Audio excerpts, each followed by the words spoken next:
Hindi college graduate pero may work experience? Pwedeng makakuha ng college degree gamit ang inyong karanasan at mga training sa ilalim ng isang programang pinalawig pa ng isang bagong lagdang batas. Nakatutok si Darlene Kai. First year na sa kanyang business management course si Angeline nang unang magkaanak. Hindi na siya nakabalik sa kolehiyo dahil tinutukan ng kanyang pamilya at kinalaunan ay nagtrabaho na rin.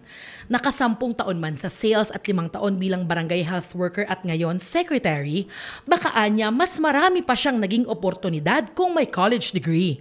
Sobrang laki ng epekto kasi di ba pagka nag-apply ka ng yung mga gusto mo talagang applyan na trabaho, hindi ko siya ma-achieve dahil nga kasi laging hinahanap college graduate, kailangan at least 2 years to 3 years course bago ka makapag-apply. Eh syempre hindi naman ako. Ngayon, mas posible na yan sa bagong lagdang Expanded Tertiary Education Equivalency and Accreditation Program o ETIAP Act. Sa ETIAP kasi magkakaroon ng mekanismo para kilalanin ang mga dati ng pinag-aralan, pati kaalaman at karanasang nakuha sa trabaho o ibang training at ituring itong alternatibo sa college classes para makuha ang kapantay na bachelor's o college degree.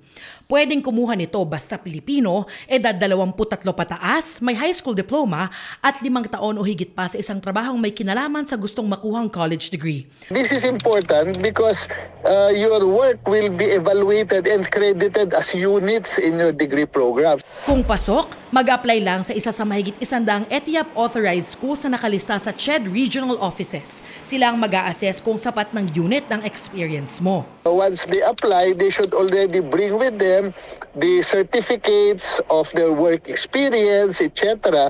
Kung lumabas na kailangan pang mag-take ng dagdag units o subjects para sa isang degree, pwede namang mag-online, night o weekend classes. Kung tutuusin, hindi naman na raw bago yung ETIAP dahil may executive order na ukol dito noon pang 1996. Pero ngayong may batas na ay mas mapapalawak at mas mabibigyang pondo raw ito ng pamahalaan para mas marami rin ang makinabang.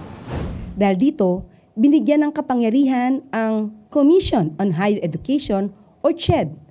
Bilang lead agency, mas mapapatatag ang standards, monitoring at implementasyon ng ETIAP program sa buong bansa. Target daw na madoble ang mga kolehiyo at universidad na nag-aalok ng ETIAP.